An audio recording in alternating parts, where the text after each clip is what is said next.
personal for you. You're a diehard Steelers fan. You're giving them a pass this season, right? No, I'm not. I'm not giving them a pass. First of all, the Steelers don't look very good right now.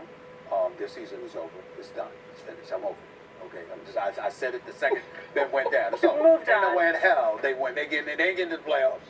You know what I'm saying? They ain't winning the division. They ain't gonna be no wild card. I don't even know if they're gonna have a winning record. I'm just telling you that right now. That's how I feel about it, okay? And I know that they just acquired Minka Fitzpatrick. I wasn't happy with that.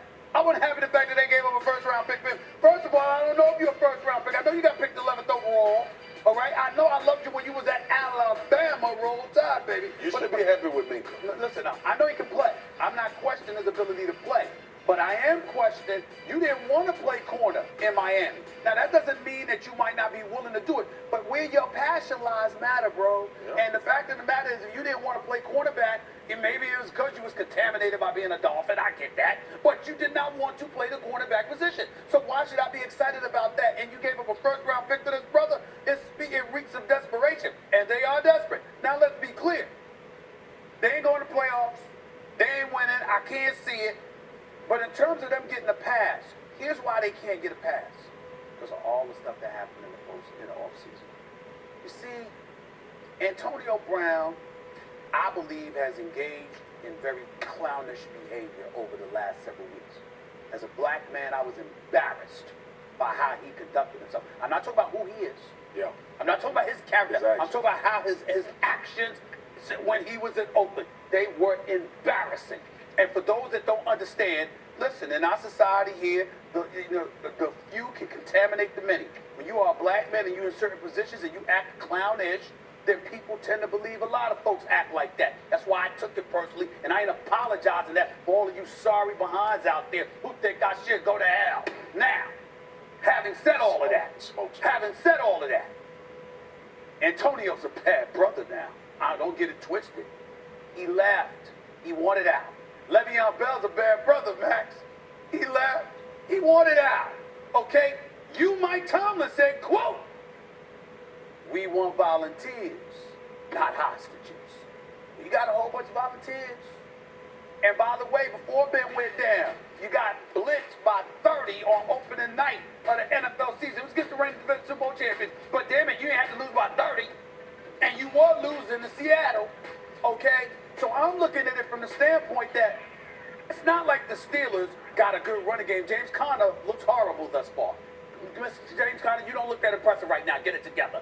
Juju Smith-Schuster, you're a number one receiver. Love that, brother. But you don't look like a number one receiver right now. Ben Roethlisberger wasn't looking too damn good. Okay? And don't get me started with that defense. These are a myriad of problems.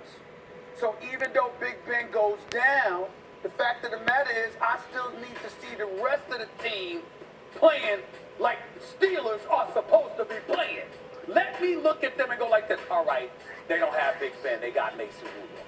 I'm good. I'll give them a pass then. But I ain't going to give you a pass if everything else around you stinks and you going to sit up there and say, oh, it's because of Ben not here. Nah, that ain't happening. As usual, Tomlin and the Steelers suffer by a comparison to the Patriots. They got smoked opening game, because the Patriots are way better. Tomlin's a great coach. He is not even in the same league as Bill Belichick. Belichick's embarrassing the league. He's embarrassing the best coaches in football. And Tomlin is one of them. He may be his chief rival. I mean, Belichick doesn't have a rival, but Tomlin maybe has gotten as close in terms of success as possible. They're measuring against Belichick. Here he's being measured against Belichick again if you don't give him a pass. You're saying, well, Bill Belichick can take a backup quarterback, guys who don't succeed in other places, guys you never heard of, Sam Cassell, Matt Castle, and like win, and then, yeah, but what did Matt Castle do after that?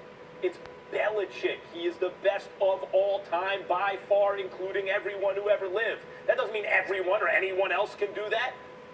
I didn't think the Steelers were going to make the playoffs this year before the season started. Maybe an 8-8 kind of team. They didn't make it last year. And I was looking forward to seeing what would happen because I didn't blame Roethlisberger for it. This is an Antonio Brown problem. But when Le'Veon Bell started chirping about Roethlisberger, I thought, wait a minute. People are saying the same thing here. Okay, Roethlisberger, what you got? Tomlin enables it. Roethlisberger's the quarterback. Let's see what you got. You're going to be better without the two of the best who ever did it? Let's see what you got. I wasn't going to give them a pass for this season because they lost those guys. They have Juju Smith-Schuster. They have Connor. Okay. when the starting quarterback goes down, he's a future Hall of Famer. Of course you get a pass on the season. Now, you still have to see if Mason Rudolph has an NFL future. You got to see if Tomlin can develop him and win at least a half dozen games, let's say, with that guy. But you can't now say the expectations are the same. Hey, let me see you make the playoffs. Hey, let me see this team have a winning record. The starting QB, which is the whole shooting match on that team, went down. Of course they get a pass. Yeah, but this is the Pittsburgh Steelers. That's the point that Stephen A is trying to make. You're supposed to be prepared for this. And because of last year is my issue as well. Because when you think about this, all of the moves that were made, sacrificing Le'Veon Bell, getting rid of AB, is because of 7. Right? That is why the Pittsburgh Steelers felt comfortable enough to say, hey, we can let 2 of the best players in the NFL go because of our quarterback. Now you lose your quarterback. So now you put the microscope directly on how you build a football team. I would venture to say this, and this is not to take anything away from Ben Roethlisberger. I would venture to say that Ben he walked into a perfect situation as a quarterback.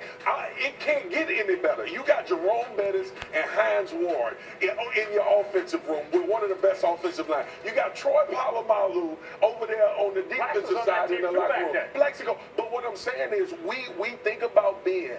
Ben, for the majority of his career, has played with prolific football players. Not just good guys. He's played with Hall of Famers his entire career with the Pittsburgh Steelers. The 2 guys, the one guy that's playing for the Jets, potentially a Hall of Famer. AB will be a Hall of Famer depending on how all of this situation plays out. Here's the deal for me, and when I look at the Pittsburgh Steelers, I say to myself, for as long as this franchise has existed, one player has never determined how successful they would be. Because this is a team built multifaceted with the ability to win games in different ways. It wasn't Terry Bradshaw even back in the day. But this is what you asked for now, because this is what we said. Well, Juju's a 1 receiver, so we don't need Antonio Brown. That's what, remember people said that. Well, our offensive line is the reason the run game is good. So we don't need Le'Veon Bell. Look at James Conner getting 1,000 yards the same year Le'Veon Bell sits out. People have to understand, and this is football fans, dynamics change every offseason. Right. You got to be careful when you letting great players walk out of your building. You definitely have to. But this is the point that I think needs to be mentioned about this, because you bring up the history. Even with Bradshaw, they had Swan and Stallworth, Franco Harris, even Rocky Blyer. You had Chuck Noll. The steel curtain. But you had the steel curtain. It was predicated on defense, okay? When you won those Super Bowls, you won 1 Super Bowl with Bill Cowher. You won another with Mike Tomlin. Even though Big Ben Roethlisberger was there, he played like trash against Seattle in that Super Bowl, but played better against Arizona, obviously. When you sit up there and you look at Cowher, he had a defense. When you look at Mike Tomlin, even though he had Big Ben Roethlisberger, they had a better defense. Polamalu and those boys, even when they lost to Green Bay in the Super Bowl, it took Aaron Rodgers, that bad brother, in order to beat them, okay? So you had a defense. Offensively, when you look at the Pittsburgh Steelers, again, you look at Big Ben Roethlisberger, and let's give credit where credit is due. Mike Tomlin ain't making the decisions. Kevin Colbert is the one making the decisions along with the hierarchy with the Pittsburgh Steelers. It's not like Belichick who gets to make those calls. Mike Tomlin does not get to make those calls. So we understand that. But in the end, his signature is defense. You were a defensive backs coach, then you were a defensive coordinator before you got the job. And historically, defense has been your problem since you have been in Pittsburgh, primarily with your secondary and to some degree with the absence of a pass rush, which is sacrilegious when you think about the steel curtain. And then there's Big Ben. Yes, he's a Hall of Famer. Yes, he's a 2-time Super Bowl champion. But damn, when we talk about the elite quarterbacks in this game, Drew Brees, Tom Brady, Aaron Rodgers, et cetera, Big Ben Roethlisberger has religiously and continuously been second tier. He only played a game and a half or a game 5 quarters on the season. But in the first 5 quarters of this season, he's completed 58% of 56% of his passes, and his QBR was 20. So guess what? You got cats that just ain't doing their jobs. I ain't giving anybody a pass when cats walked into the season not doing their job. It's not like you were doing your job and then you lost Big Ben. No, he wasn't doing his job when he was there for the first 5 quarters. Let me say one thing about the Minkah Fitzpatrick situation, by the way. Yeah. You mentioned he doesn't want to play corner. And I understand what you mean, a premium on a cover corner, which he is not. That's right. Is I would love Jalen Ramsey in Pittsburgh. I'll trade a first round pick for him. Right. However, in terms Now of with the Giants. you recall what your guy Nick Saban said about Minkah Fitzpatrick? What did he say? He does a lot of the things that are important to Saban as well as anyone he's ever coached. Yeah. So, and by the way, you bring up great Steelers of the past. Can a safety be worth a first-round pick? I don't know, what was Troy Polamalu worth? He was worth two. So if I'm not saying Minka Fitzpatrick has those kind of instincts and everything, but if he's also a culture setter guy who can be a Pro Bowl caliber safety, then actually you just addressed part of that. We're here. You're going to give up a 2020 first-round pick. Then you know what? You could have made sacrifices and made sure hostages were volunteers. It's his ability. It's Minka's ability. Right. Look, he gives them multiple positions in one guy. That is invaluable I'm in not NFL. questioning the skill. It's not about if he's like a great cover corner or a great nickel back that covers the slot, or he can play safety. I can carry less people at this position and fill a need somewhere else Is he the guy because to he can make a replace Ryan difference. Shazier?